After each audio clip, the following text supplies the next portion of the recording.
Hi, welcome to Bearded Meeple. Today, we're going to take a look at a game for 1 to 4 players, ages 14 plus, and it'll play in about 30 minutes.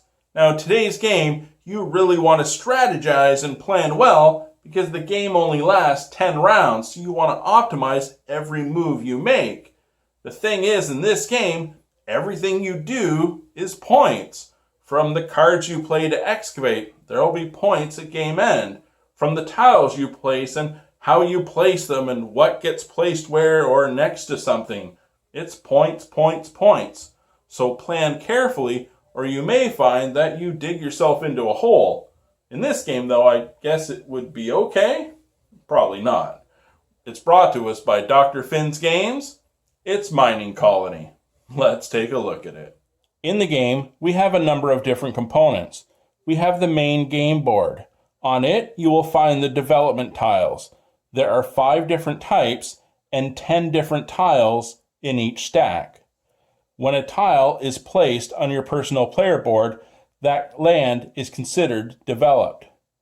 Placement rules include not placing on a start location, you can't overlap, and tiles must remain within the grid. The game board will also show you which resources and pieces are available for that round. There are 10 resource cards. There are 10 rounds in the game. At the beginning of a round, a card is revealed. Depending on the number of players, the quadrants will be filled with what the card indicates. Each player has a personal hand of 12 cards. At the beginning of a round, you will draw 3, playing 1. Placing the other 2 in the bottom of your deck. For 1 credit, you're able to refresh your hand. We have credits. We also have the build-over tokens. We'll explain those in a moment. We have 4 different colors of gems: green, yellow, white, and purple. These will be used in association with the science stations.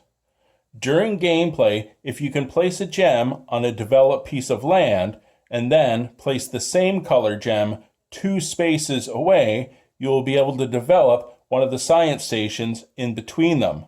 However, that space in between the 2 gems must be developed, vacant, and blank. And the science stations, there's a limited supply because you always play with 1 less of each color than there are players in the game. So in a 3-player game, we only have 2 of each. We also have ships, outposts, and workers. The outposts, they will work along the same lines as the science stations. If you have a worker and 2 spaces away in a straight line, a ship, as long as that middle space is developed, vacant and blank, you can place an outpost. However, like the science stations, there's always 1 less than there are players. We're ready to begin. Before we begin, I'll briefly explain the credits and the build-over tokens. If you can't legally place a gem, a ship, or a worker during the game, you can exchange one for 1 credit. Likewise, if you can't legally place a tile during the game, you can exchange it for credits as well. The number of credits earned will be based on the size of the tile, going from 1 to 5. At the end of your turn, though, it should be noted you're only allowed to have a maximum of 5 credits in hand. Credits will be worth points at game end, but more importantly, you can purchase the build-over tokens. These will allow you to manipulate the board. However, they can only be placed on the start zone or on developed land, that is, on a tile that's been placed on the board. These tokens can't cover up gems, ships, or workers, but they can cover up another feature. This will be key to manipulating the board, optimizing your placement for points. The game takes place in 3 phases: discover, excavate, develop. In discover, the resource card is revealed. Depending on the number of players, you will fill each quadrant on the main board so it reflects what the card shows. filling resources and tiles for the players to choose from. But how do you get to choose? You select through excavation. Players from their 12 cards in hand will select 3, playing 1 face down. Players will simultaneously reveal. Whichever player plays the highest value, they'll get to select first from the quadrants on the main board. Those will be their pieces to add to their colony this round. Development is when you will place the items on your player board and expand your colony.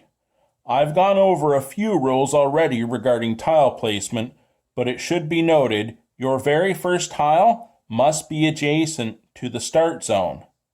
Any tiles played later in the game must be adjacent to one another or the start zone. You couldn't place a tile way over here on its own. It has to expand gradually, not diagonally. The other items, they have to be played on specific icons. A crystal must be placed on a matching storage unit. However, there are storage units that are multicolored. A worker may be placed on a dome regardless of its color, and a ship is placed on a landing pad regardless of its color. Each tile square holds 1 appropriate item. As gameplay continues, hopefully you're getting the tiles and the resources you need to maximize your board, strategizing carefully to optimize your points. Don't forget, you can get rid of things for credits, and don't forget to utilize those build-over tokens.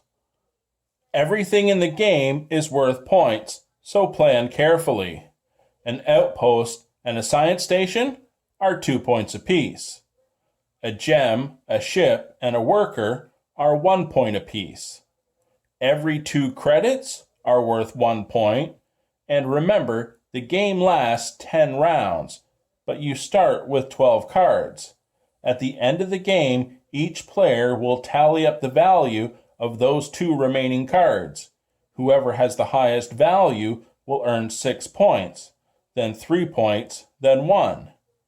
However, every undeveloped square on your board is a negative point. So plan carefully. The player with the most points will win.